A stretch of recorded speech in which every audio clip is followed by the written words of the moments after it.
শুধু ফুটবলের জন্য। মেয়েদের এফসি এশিয়ান কাপে চীনের কাছে 2-0 ও উত্তর কোরিয়ার কাছে 5-0 গোলে হেরেছিল বাংলাদেশের মেয়েরা। গ্রুপ পর্বে শেষ ম্যাচে উজবেকিস্তানের কাছেও নিজেদের মেলে ধরতে পারেনি। ফিফা র্যাঙ্কিংয়ে লাল সবুজদের চেয়ে 63 ধাপ এগিয়ে উজবেক মেয়েরা। পার্থেও বাংলাদেশকে শুরু থেকে কোণঠাসা করে রাখে উজবেকিস্তান। 10 মিনিটেই দিওরোখন খাবিবুল্লায়েভা বাংলাদেশের জালে বল জড়ান। এবার মিলিকে ধোকা পিছিয়ে পড়েও ম্যাচে ফেরার মতো আক্রমণ করতে পারেনি বাংলাদেশ। 23 মিনিটেই ব্যবধান দ্বিগুণের সুযোগ পেয়েছিল উজবেকিস্তান, তবে মারিয়ামান্ডার চেষ্টাতে গোল বঞ্চিত হয় তারা।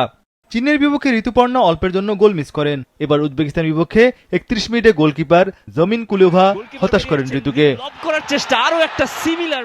প্রথমার্ধে আরো কয়েকবার দারুণ আক্রমণ করে যায় বাংলাদেশ, তবে ফিনিশিংয়ে বারবারই ব্যর্থ হয়। 42 মিনিটে তহুরার অ্যাসিস্ট থেকে কোহাতি কিসকু সুযোগ হাতছাড়া করেন।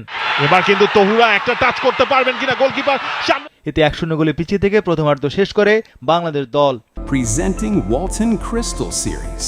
Switch to premium. Switch to Crystal.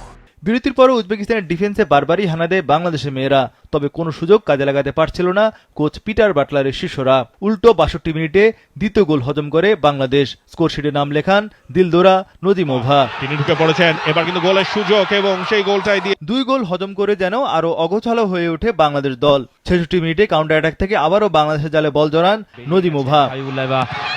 আরো একটা গোল। 4 মিনিট পর মিলির ভুলে আমিন জোনোভা বল জড়ান জালে, তবে মিলি ফাউলের শিকার হওয়ায় গোল বাতিল হয়। 82 মিনিটে ব্যবধান কমানোর সুযোগ আসে বাংলাদেশের সামনে, তবে সুরভি আকন প্রীতির দুর্দান্ত শট প্রতিহত করেন উজবেক গোলকিপার। প্রীতির শট ও 6 মিনিট পর নীলুফার কুদরাতোভা বাংলাদেশের জালে চতুর্থবারের মতো বল জড়ান।